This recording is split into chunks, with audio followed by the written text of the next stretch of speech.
Hello, this is One Mana Left, and we are starting out Crucible League. Now, a lot of people playing the build this league and have gotten through leveling. And I'm going to show you some tech that can carry your build from pretty early swapping in the mid-80s to honestly, you could go to 100 this way. You technically don't need to swap this until Mage Blood.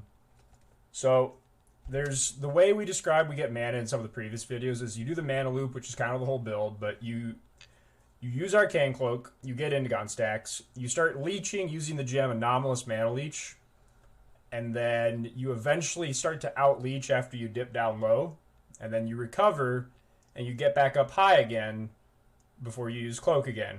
It's an awkward balance because you want to be at full mana when you use Cloak, and you want to be at as low of mana as possible when you're using Manabond, because the lower your mana, the harder Manabond hits. So it's a really awkward balance to do. The Mana Leech strategy is a very consistent way to do this. It does require you to have a decent amount of gear. It works better with crit jewels. It works better with a 6-link. And it uses a gem that currently costs 3 divines in the new league. So I'm going to show you an alternative to this that's like the really cheap ghetto version, but it's actually like not worse. It's in some cases, in some ways, it's better. So the Flask is a Foreboding Eternal Mana Flask.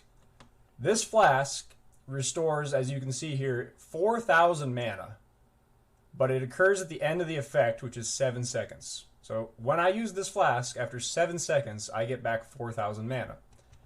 Now I have 13,500 right now. The other thing is Mana Flask can't roll good suffixes. All the mana suffixes suck, but June crafts apply to all flasks equally.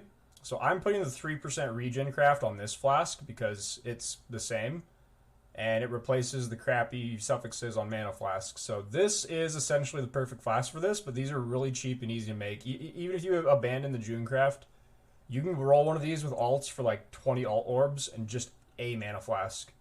This is like a legit 1 chaos item, and it solves pretty much the whole build until you get to like the super end game.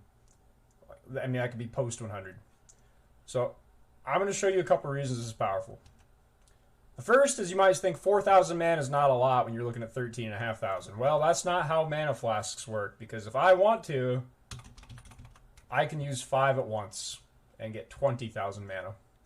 When that bar ends, I will get 20,000 mana. Now I'm full here, but you'll see how this works in a second. Okay, so I need to press it with my current pool 3 times. Why is this good? Well, it means I don't need to use the Mana Leech Jewel, and I don't really care what damage I'm doing with Cyclone or anything.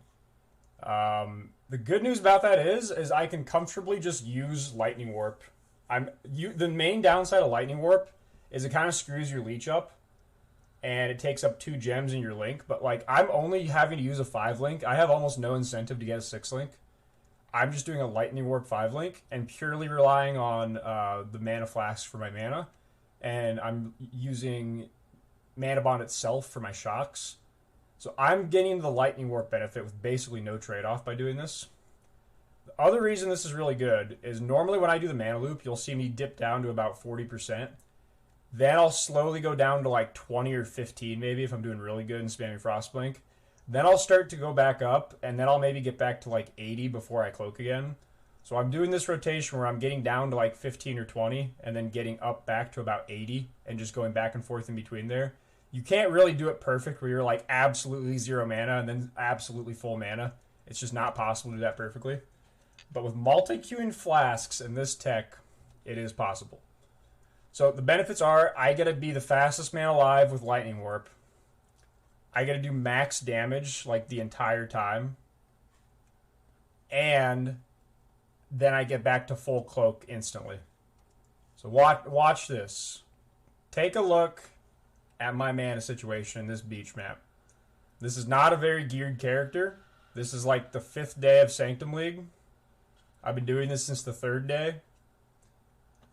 Watch the benefits of this. You're going to see my mana be absolutely bottomed and then come back to full instantly. It's like I'm time traveling. I just instantly go to full mana. Ready? Go. So the lightning warp setup is pretty fast, but ready in 3, 2, watch the mana, and we're full. Cloaking again. So I'm going to sit here and do full damage. And then in about 3 seconds, my mana is going to come back to full. And we're full.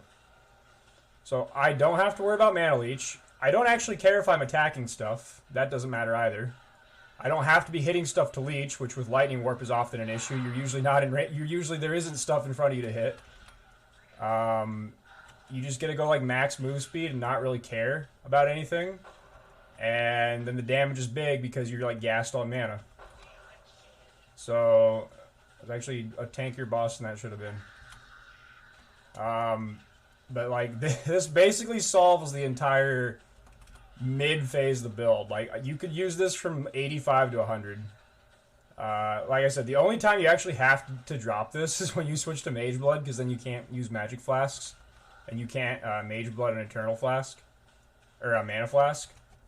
But I mean, we get some pretty fast maps, and I'll just do one more because it doesn't take long, and you know you can watch one more time. The rotation goes: you cloak. You manually flask,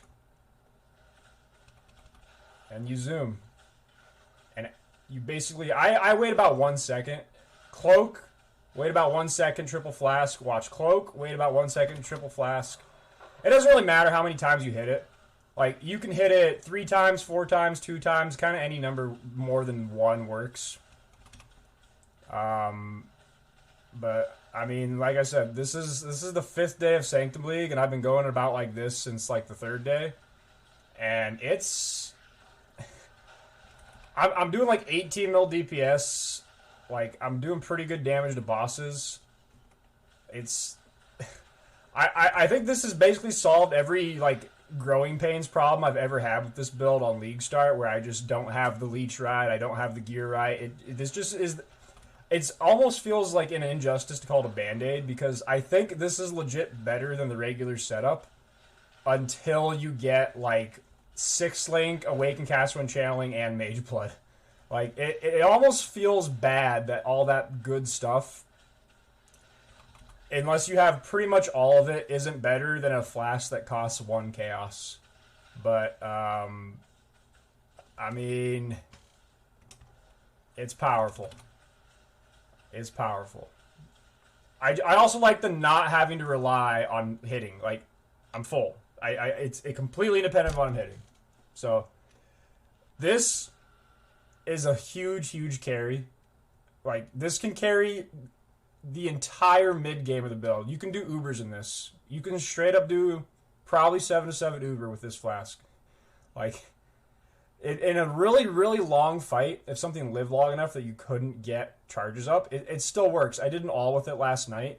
That was pretty tanky. And, like, I just have to space my mana out and use only 1 or 2 every time, because it only uses 8 charges. 8 charges is nothing out of 42. There's, like, minor points you can take for a long fight that, like, give you mana flasks, like, every 1 second or something. Like, there's... An 8 charge flask is not a hard problem to solve. I don't even know where these points are, but like it almost feels bad that it's so good for how little it takes to get going. But I thought I'd share what I'm doing. Hopefully this helps you in the mid game gearing. Enjoy your Mjolner. See you.